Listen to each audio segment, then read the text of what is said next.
नमस्कार दोस्तों। जब इंसान पे गुस्सा हावी होता है ना, तो उसे ये समझ नहीं आता कि क्या सही है और क्या गलत है।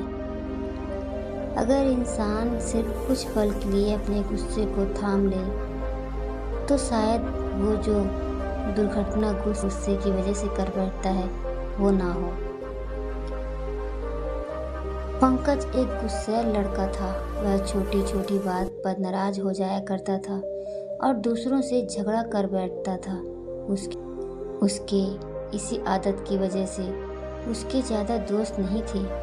पंकज के माता पिता भी और सगे संबंधी उसे अपना स्वभाव बदलने के लिए बहुत समझाया करते थे, लेकिन पंकज पर तो इन बातों का कोई असर ही नहीं होता था। एक दिन पंकज के माता पिता को शहर के करीब ही किसी गांव में रहने वाले एक सन्यासी बाबा का पता लगा, जो अजीबोगरीब तरीके से लोगों की समस्याएं दूर किया करते थे। अगले दिन सुबह सुबह वे पंकज को बाबा के पास ले गए। बाबा बोले, जाओ और चिकनी मिट्टी के 2 ढेर तैयार करो। पंकज को ये बात कुछ अजीब लगी, लेकिन माता पिता के भय से वह ऐसा करने के लिए तैयार हो गया। कुछ ही देर में उसने 2 मिट्टी के ढेर तैयार कर लिए। फिर बाबा बोले, अब इन दोनों ढेरों से 2 दिल बनाकर बताओ। पंकज ने जल्दी से ही मिट्टी के 2 दिल के आकार का शेप तैयार कर लिया और झुंझलाते हुए बोला, हो गया आपका बाबा? क्या अब मैं अपने घर जा सकता हूँ? फिर बाबा ने कहा, नहीं, और मुस्कुराकर बोले, अब इनमें से एक को कुम्हार के पास लेकर जाओ और कहो कि वो इसे भट्टी में डालकर पका कर दे। पंकज को कुछ समझ नहीं आ रहा था कि बाबा उसे ऐसा क्यों करने के लिए बोल रहे हैं। आखिर बाबा करना क्या चाहते हैं? पर अभी उनकी बात मानने के अलावा पंकज के पास कोई दूसरा चारा ही नहीं था। 2-3 घंटे बाद पंकज यह काम करके वापस लौटा।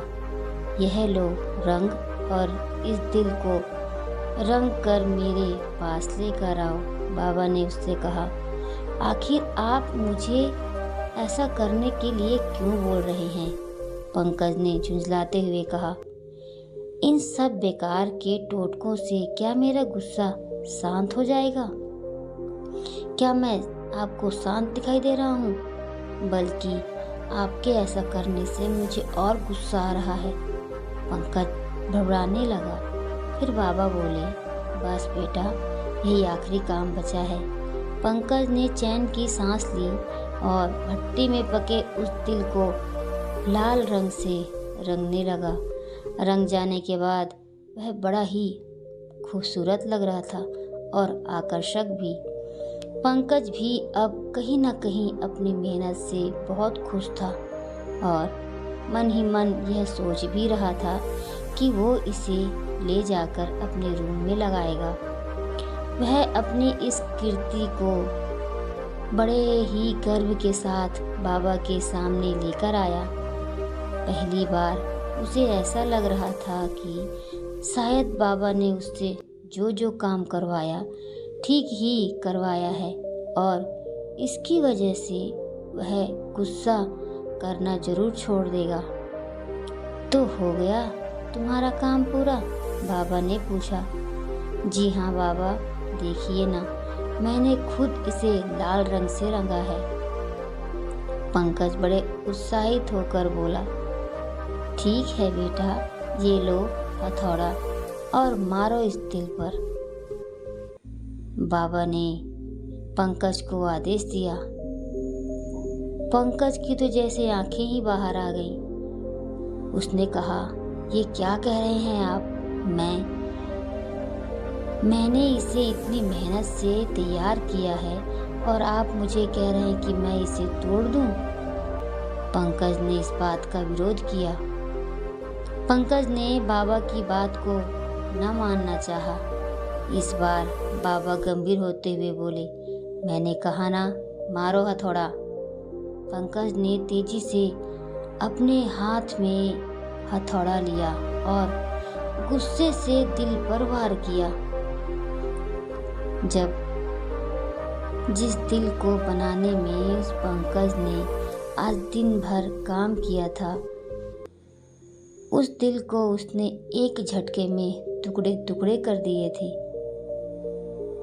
बाबा देखिए, आपने ये क्या किया? मेरी सारी मेहनत को बर्बाद कर दिया। मैंने इसमें पूरा दिन लगाया था, पंकज उदास होते हुए बोला। फिर बाबा ने पंकज की इस बात पर ध्यान न देते हुए अपने थैले में रखा मिट्टी का दूसरा दिल भी निकाला और बोले, चिकनी मिट्टी का यह दूसरा दिल भी तुम्हारा ही तैयार किया हुआ है। मैं इसे यहाँ जमीन पर रखता हूँ। लो, अब इस पर भी अपना जोर लगाओ। पंकज ने फौरन हथौड़ा उठाया और जोर से उस दिल पर दे मारा, पर नर्म और नम होने के कारण इस दिल का कुछ खास नहीं बिगड़ा। बस उस पर हथौड़े का कुछ निशान जरूर उभर आया।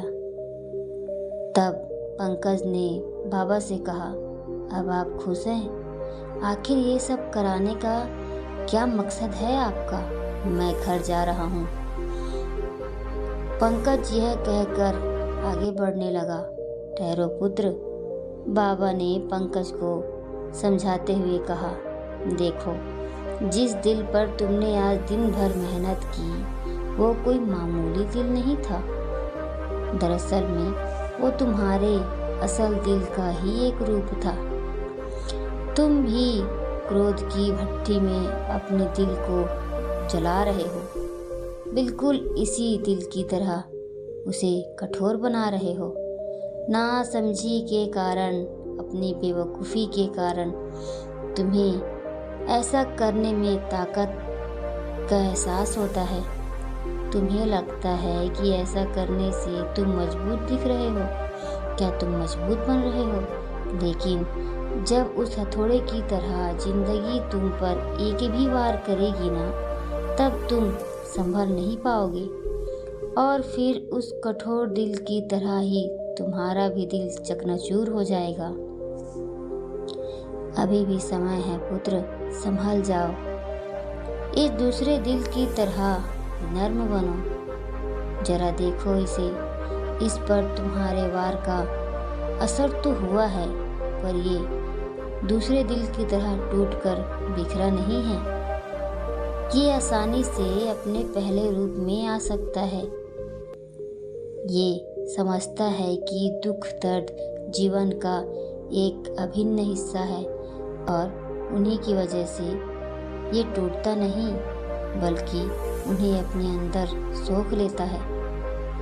जाओ पुत्र, क्षमाशील बनो, प्रेम से रहो, अपने इस दिल को कठोर नहीं विनम्र बनाओ। पंकज बाबा को एकटक देखता ही रह गया। वह अब ये समझ चुका था कि अब उसे किस तरह का व्यवहार करना है। क्या उसे गुस्सा करना है या फिर लोगों से अच्छे से बर्ताव करना है। दोस्तों, आपको ये कहानी कैसी लगी? अपनी राय कमेंट बॉक्स में ज़रूर बताना। क्या आप लोगों में से भी कुछ ऐसे हैं जो अपने गुस्से पे काबू नहीं कर पाते हैं और अपने इसी बेवकूफ़ी की वजह से अपना स्वयं का नुकसान करा बैठते हैं? Thank you so much for watching this video my dear friends. Keep learning, be happy, stay healthy, stay safe and take care of yourself my dear friends. नमो बुद्धाय।